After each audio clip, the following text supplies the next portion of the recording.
Well, I have an order of things to say, but I'm going to preempt that. Please welcome today's music duo, husband and wife team. Guest musicians, the Wilson Jazz Duo.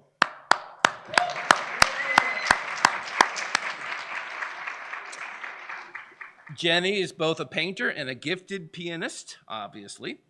She is also the former owner of the Baby Grand Piano across the hall. Yeah, she's a former owner, excuse me. We are now the current owner of and we are very lucky. We are truly very lucky. Nathan is the bassist. I can read this. Bassist Nathan Wilson combines his fretless electronic bass technique with the acoustic bass. We are so glad to have them both. And as you guys are playing, I was picturing the Peanuts, the Charlie Brown. Yes. I'm glad you can't see me because I'm doing a little dance. Okay, move on, Brian. Good morning. How many of y'all brought your raincoats today? Yes, very, very smart. Yeah. Let's hope we don't need it. My name is Brian Hopkins, and I am your tour guide, as it were, today. Welcome to UUCSS. My pronouns are he, his, and him, and it is truly a blessing for all of us to be here together, to worship, to hug, to cry, to be together. Our worship theme for the month of October is Care for Bodies. And Reverend Kristen, will preach today's sermon about what it would be like if we treated our bodies and those of others as they were truly sacred. Now, about halfway through today's service, children ages 3 and above are invited to head downstairs to the nursery for our Chalice Children's class. I had to practice that one. And kids ages 5 and above, weather pending, will continue painting that beautiful mural. Have you seen the mural outside? Yes, it's so beautiful. They'll be leaving during the service to go down and continue painting the fellowship house. Before we do one of my favorite parts, standing up and greeting one another, I'm going to ask a favor. If you guys are comfortable and can, squeeze in to allow empty seats on the end so people that might be arriving late will be able just to come in and plop down and be comfortable. I do appreciate that very much. Okay, now I invite those on Zoom to greet one another, say hello in the chat. Those in person, we ask you to say hello, to get up and hug if you are comfortable doing so, or wave. Find someone you may know, may not know. When you hear the music, come on back, keep standing up, because we're going to sing our morning hymn. Let's say hello.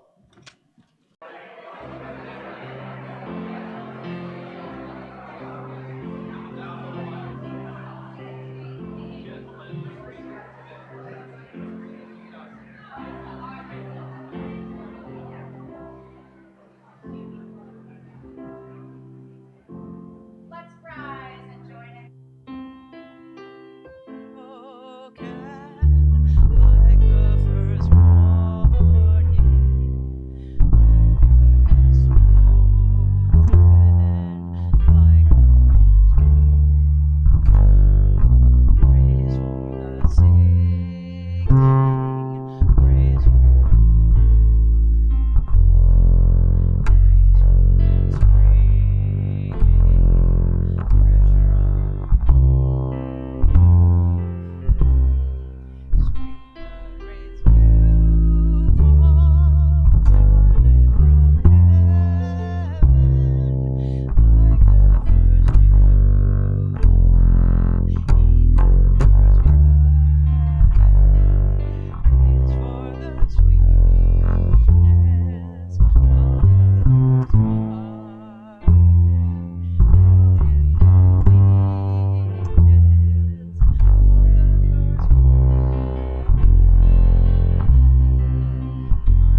Please be seated.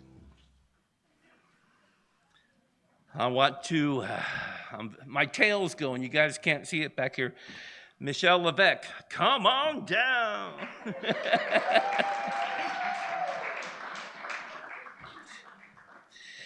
Michelle's going to light today's chalice. Michelle is Michelle is a longtime member who has returned home this week after several years working abroad. Please join in the words that you see on the screen. May this light warm our hearts with love and caring and guide us in the ways of truth. And if you would like the one candle lantern and turn on the switch for the other one. These are the lanterns that will be carried out during the children's recessional. Thank you, Michelle.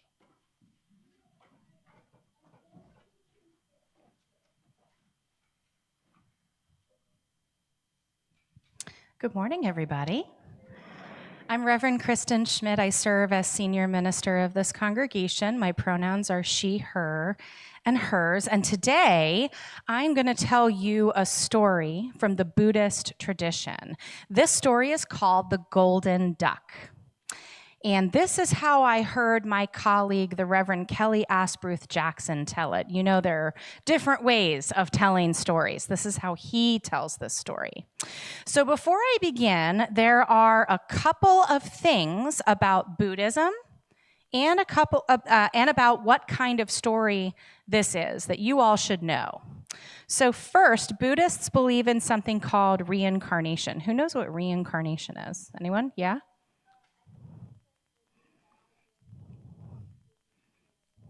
Yeah, so when you die, you are born into a new life and a new body. So our lives are part of a cycle of birth, life, death, and then birth again. Let's see. And then there are lots of stories in the Buddhist tradition about the lives that Buddha lived before he became the Buddha. Okay? So this is one of those stories. All right, so in today's story, the Buddha, in a life before he became the Buddha, was an old man with a family that he loved, and that old man died.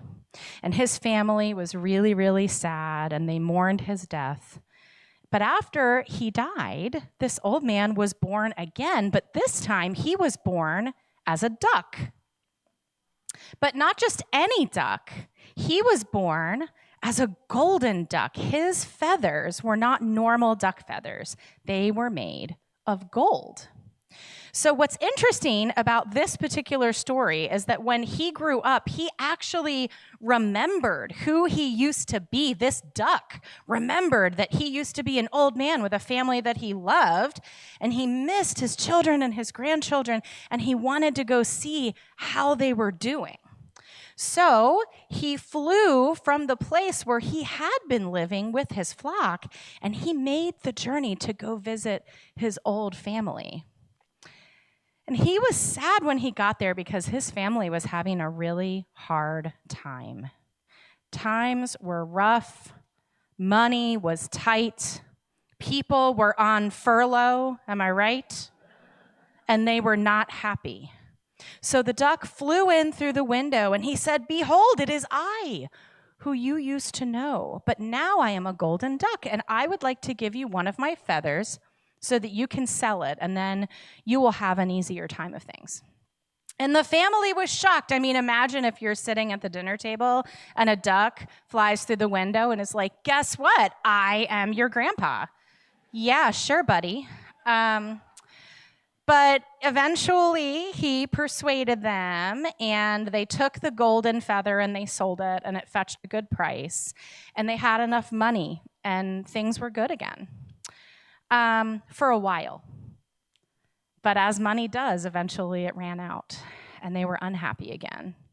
And so when the duck, who had taken to visiting his former family every once in a while, when he came back for another visit and saw how unhappy they were again, what do you think he did?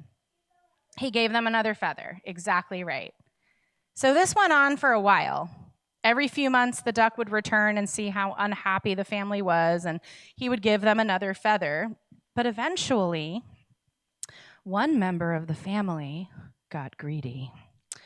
He got sick. I know, exactly. He got sick of having to live on the money from just one feather at a time. So when the duck eventually returned again, the family seized him. And do you know what they did? They pulled out every single one of those golden feathers. He looked like a plucked goose ready for Thanksgiving dinner. This turned out to be a pretty big disaster because not only did he not have any feathers anymore, but now he couldn't fly. He couldn't go back to his new home. And the unfortunate thing about the golden feathers is that if anybody took one without permission, they would just turn into regular feathers. So the family did not get all of the riches that they had envisioned. And the duck's feathers did grow back, but they grew back as ordinary duck feathers this time, not golden ones. So, my friends, what do you think the moral of this story is? Be nice, never die. I mean, maybe. I think there's a deeper moral here. Don't take feathers without asking, right? We all get to make our own choices about our own bodies. Okay? All right. Well, that's the end of our story today. Sit tight and enjoy the anthem.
You guys know I cry easily, and I'm sitting there just,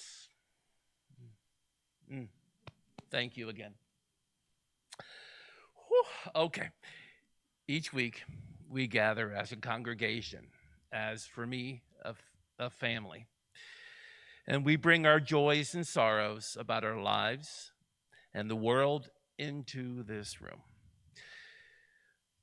When we ask for remembrance or celebration prayers or thoughts, we make of this sanctuary a sacred circle, a home. Please remember, this is time for deep listening and brief sharing. Please don't share announcements or other pronouncements. After each person has shared, we will say, in every joy and sorrow, we are held in love beyond belief. May all those who have shared sorrows feel the weight of them lighten as everyone in this community holds them together with us. And all who have shared joys feel that joy expand in the hearts of this congregation. I invite us now into a time of quiet for personal meditation or centering or prayer, whatever your practice is.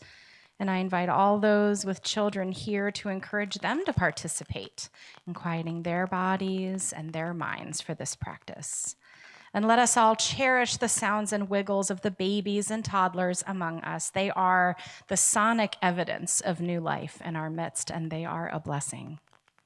And if you've suffered a deep loss in the last year, or if this time of year marks the anniversary of a significant loss in your life, I invite you to stand or raise your hand during the silence to honor your grief. And now, as we hold the quiet together, may it hold us, each and all.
Invite us all to remain seated and join in singing There Is More Love Somewhere.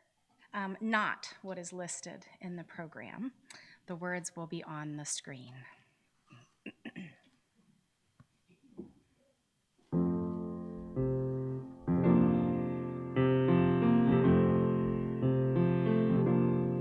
There is more love somewhere. There is more love somewhere. I'm gonna keep on till I find it. There is more love somewhere. There is more hope somewhere. Yes, there's more hope, more hope somewhere. I'm gonna keep on till I find it. There is more somewhere.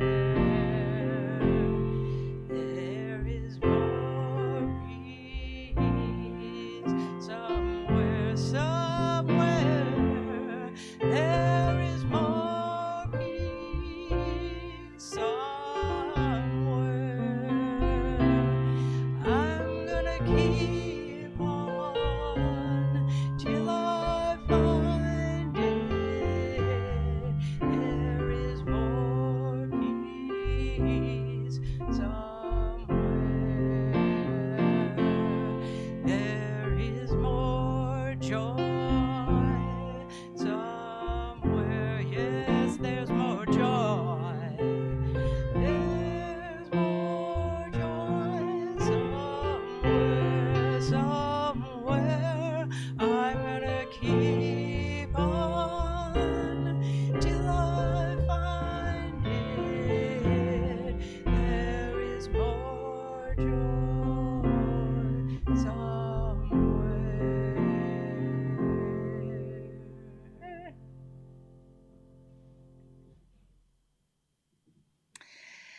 invite us all now into a time of prayer together. This is called the Anti-Purity Culture Prayer, and it was written by Reverend Sana Green with Infleshed. God of intimacy and delight, you have created us in splendor, clothed us in majesty, and knitted us with specks of glory and gold. You have breathed life into our sacred bodies and invited us to commune with you as we are, without shame. God, who delights in color and curve, who shaped hips and shoulders with intentional grace, help us to remember that we are works of art and worthy of celebration. Goddess of the cosmos and creation, strengthen our voices to name that which is good, holy, and embodied. Embolden us to find pleasure in our bodies and our beauty outside of the lens of what others have deemed pure. For in you there is freedom of choice. God of desire and yearnings, continue to reveal your sacred presence in all that we do and wrap us up in your divine care. Strengthen us to count the blessings of our expression as a gift and not be moved by those who count bodies as a means of control. Goddess of nebulous and nature, you dance between mystery and matter. Teach us to trust the wisdom of the songs of our flesh. Unbind us from theology that shames. Let our consent be sacred, our boundaries be blessed, our joy unashamed, and our connections rooted in love. In the name of the holy lover, fierce mother, breath of becoming, we pray. Amen. Children of all ages are always welcome here in the sanctuary, but most Sundays, about halfway through the service, they're invited to learn together with other kids their age. So if you are a kid ages 3 and up and you'd like to go to a worship breakout group, please come up to the front with Sarah. Ages 3 and up, ages 3, 4, and 5 can go to Chalice Children in the nursery, and everybody 5 and over can go to Paint the Mural today. So the learning and growing our youth do is an expansion of our worship, and in this spirit, someone from each of the groups will carry the flame of our chalice from worship to their activities with those lanterns. Now let's sing May I Be Empty as the children expand our worship circle to their classrooms.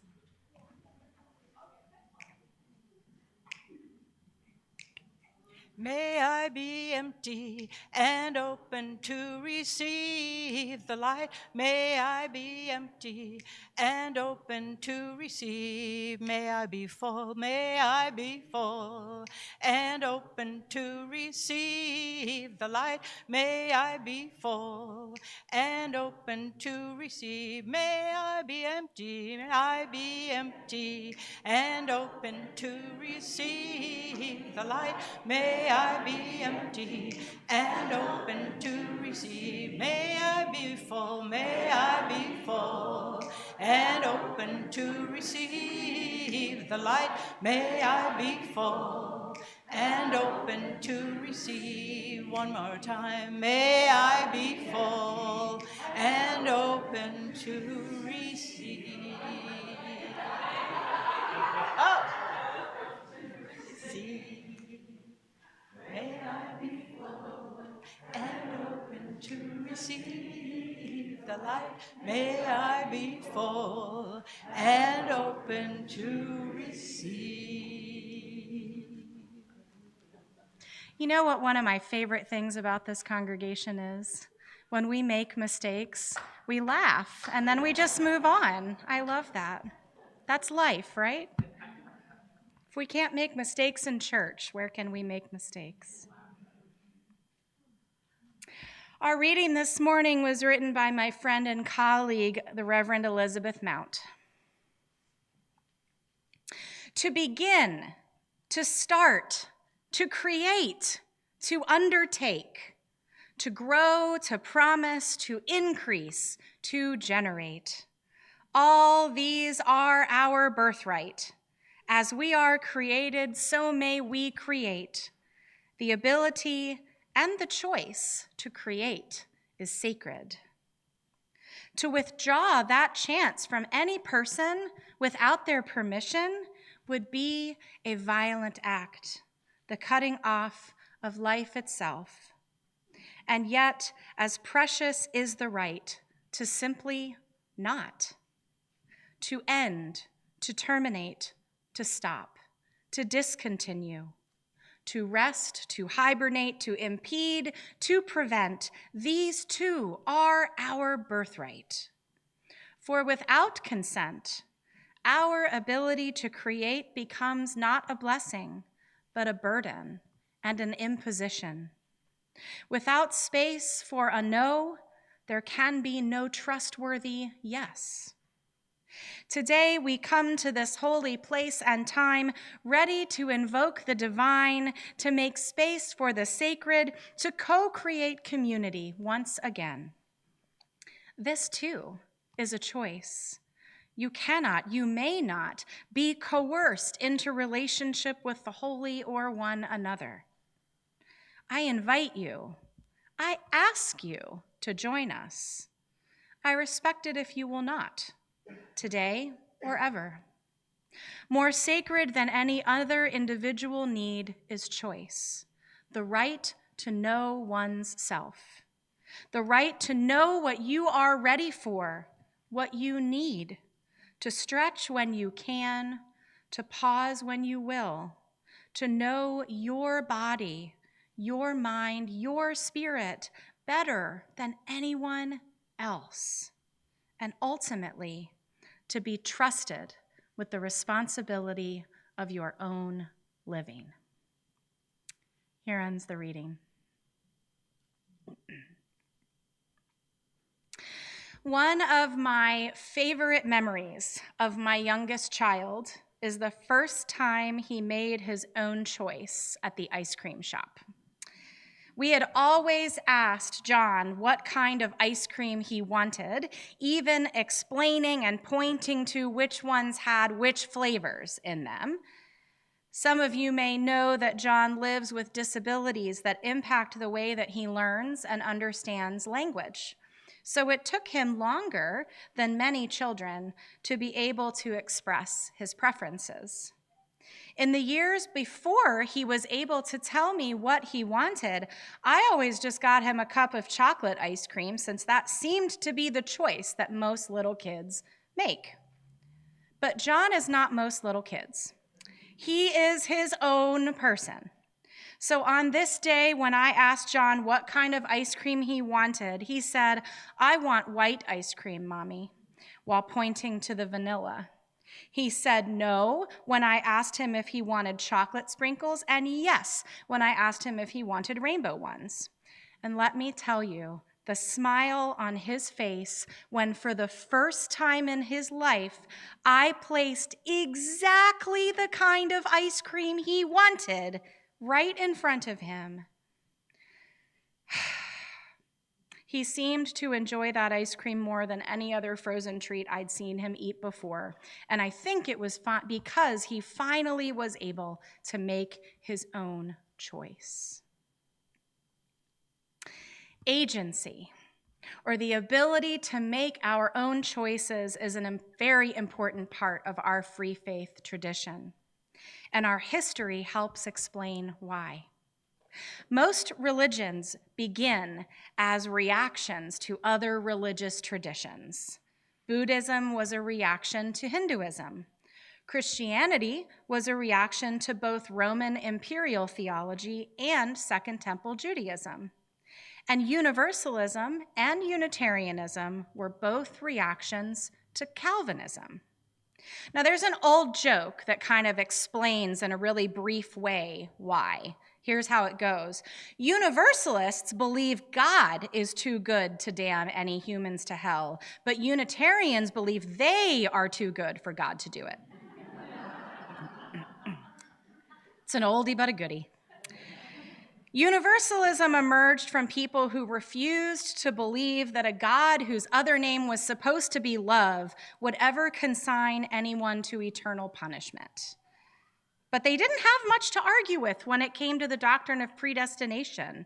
Sure, God had predetermined who would go to heaven. For the Universalists, everybody's in. Come on down. And if we're all going to wind up together in heaven anyway, we might as well learn how to live together with love and care in the here and the now. Now, Unitarians had a completely different quibble with Calvin.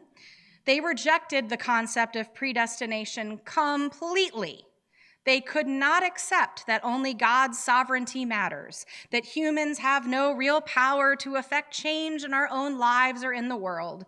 Unitarians believed that the power to choose is a huge part of what makes us human.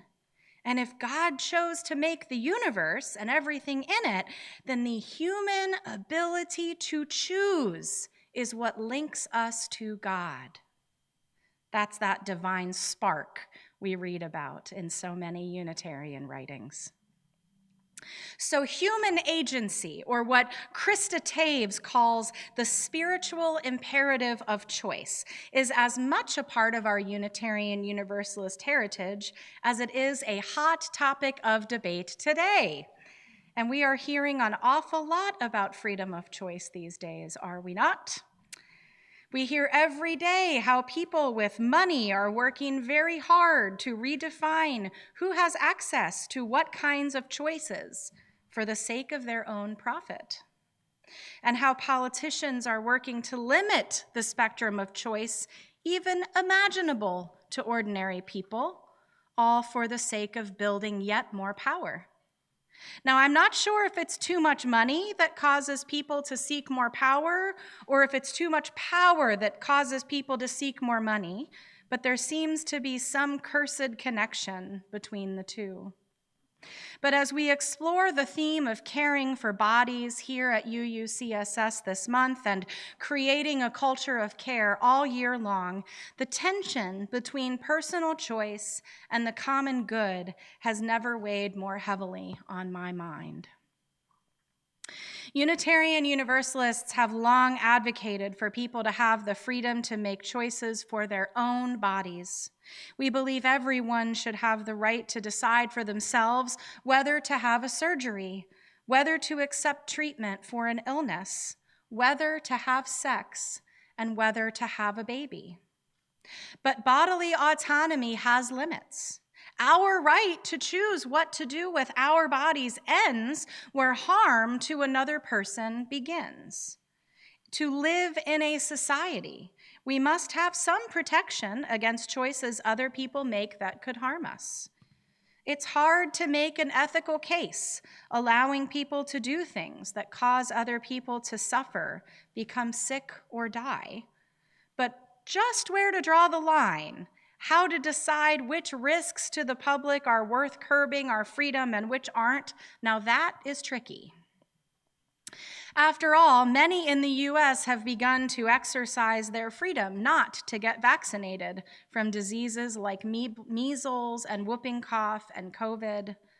On the one hand, it's hard to imagine lining people up and forcing them to accept a shot that they don't want to put in their bodies.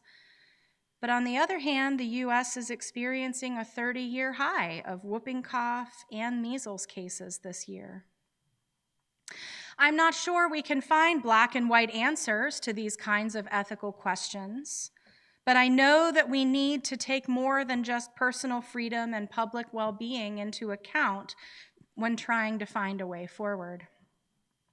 In these trying times, when so often up seems down and down seems up, it's more important than ever, I think, to follow the money. In other words, the way forward might become more clear by asking the simple question, who stands to profit or benefit from each of the choices that I could make? If I get a vaccine, a pharmaceutical company will make money from the sale of the injection into my arm. But they will also use some of that profit to fund new research, at least in theory, to find ways to prevent other diseases. And I will benefit from being vaccinated because I will have less of a chance of becoming seriously ill, and my community will benefit because I also stand less of a chance to pass that disease on to others. So who benefits if I don't get a vaccine? In some ways, that's a harder question to answer. The politicians using this issue know full well that vaccines don't cause autism and that the COVID shot does not include some super futuristic microchip. But they definitely benefit when people follow conspiracy theories, because a person who believes one lie can be more easily manipulated into believing another, and then another, and then another. And it is those piles of little lies that enable people with power to commit things like fraud and bribery and corruption with no accountability. It's especially fascinating in light of what I read just yesterday. Despite the CDC reversing course and no longer recommending broad vaccinations, the president himself got both COVID and flu shots during his second annual physical. By getting us to focus on things like whether or not to get vaccinated or whether or not Bad Bunny should do the Super Bowl halftime show, people in power keep the public from focusing on actually important things, like the astronomical rise in salaries for health insurance company execs while healthcare costs rise and coverage shrinks, the lack of research into disorders that primarily impact women, generational poverty that's the result of racism, a criminally low minimum wage, the lack of affordable housing, and the school-to-prison pipeline. The fact that private equity is throwing billions towards lobbying to gain access to our 401ks. I could go on and on.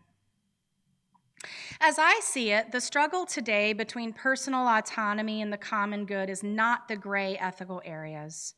It's that people with money and power have so distracted the public that they aren't even aware of the ways that their health and their futures are being sacrificed to further enrich the wastefully wealthy. Now, in religious conversations about bodies, because I'm bringing us back to where I started, Paul's first letter to the Corinthians almost always comes up. It's where the phrase temples of the Spirit comes from. And to say that the Christian community in Corinth was dysfunctional would be an understatement. The Corinthian congregation was a diverse collection of people, some Jewish, some Roman, some rich, some poor, some with a lot of skill, some with not many. And they were anything but united as a community. Disagreements among church members had gotten so bad they'd even begun to sue each other in Roman courts. There was even a rumor that at least one member was having an affair with his stepmother. Belongs more on the Jerry Springer show than a sacred text, but that's neither here nor there. Paul says a whole lot of things to this particular congregation in his letter, some of which have been badly quoted, mistranslated, and misunderstood for centuries. This is one of those letters that conservative and fundamentalist Christians love to use to promote homophobia and purity culture. And some of what Paul writes does reflect prejudices of his time. But the thrust of his letter is very powerful, I think even for a 21st century audience. So what was his guidance to a congregation struggling with infighting and dysfunction? He told them this: you are all part of God's body. Every single person, even the ones you don't like, even the ones you can't stand, are all just as important as you are. Stop trying to one-up each other. Stop trying to distinguish yourselves as better than anybody else. Paul told the Corinthians that they each had freedom to make their own choices. He insisted that relationships of dominance are contrary to the kind of community God wants people to enjoy. And he told them that it is better to give up some of our freedom if it helps our neighbor or our friend. Because whatever happens to others impacts you, and whatever happens to you impacts them. Because you are all part of the same body. And the hand can't say to the head, the heart can't say to the foot, I have no need of you. In the context of the whole letter, Paul telling people to honor their bodies as temples of God's own Spirit is not about avoiding junk food or sex. It's about tending to the needs of others with as much care and tenderness as we tend to ourselves. It's about trusting one another with the responsibility of our own living, but also making sure not to infringe on the needs of others. May it be so, and may we make it so.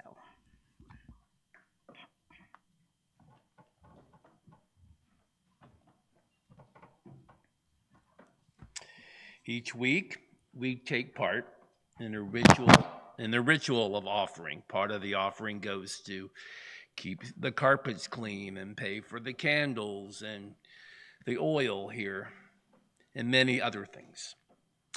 This is a moment of embodied generosity, a practice that reminds us this congregation is us, and that what we put into it is what our congregation, our family, becomes. Now, this is your weekly invitation to give from a sense of abundance and hope. Thank you for all that you do to make this a community that lives out a shared faith and values. However you choose to make your gift, I hope you will join me in giving generously. Now, please join me in reading the words on the screen. To create a joyful spiritual community where we connect deeply, serve, and mobilize for our collective liberation. Sunday support volunteers will now pass around the plates to collect offering by cash or check.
river flowing in my soul.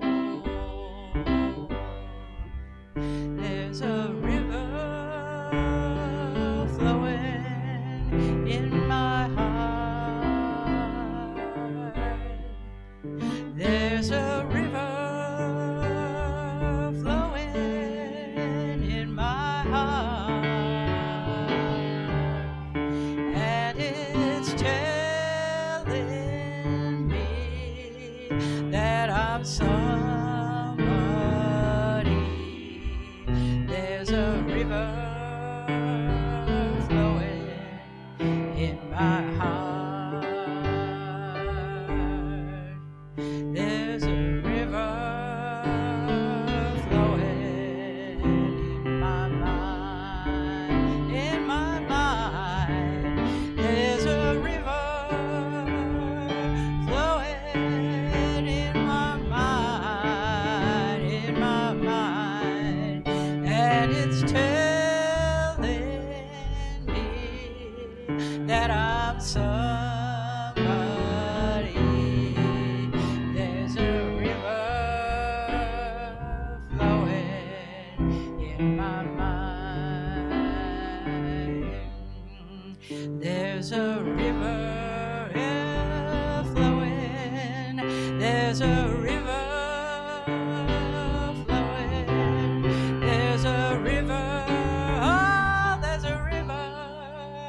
There's a river flowing. There's a river flowing in my mouth.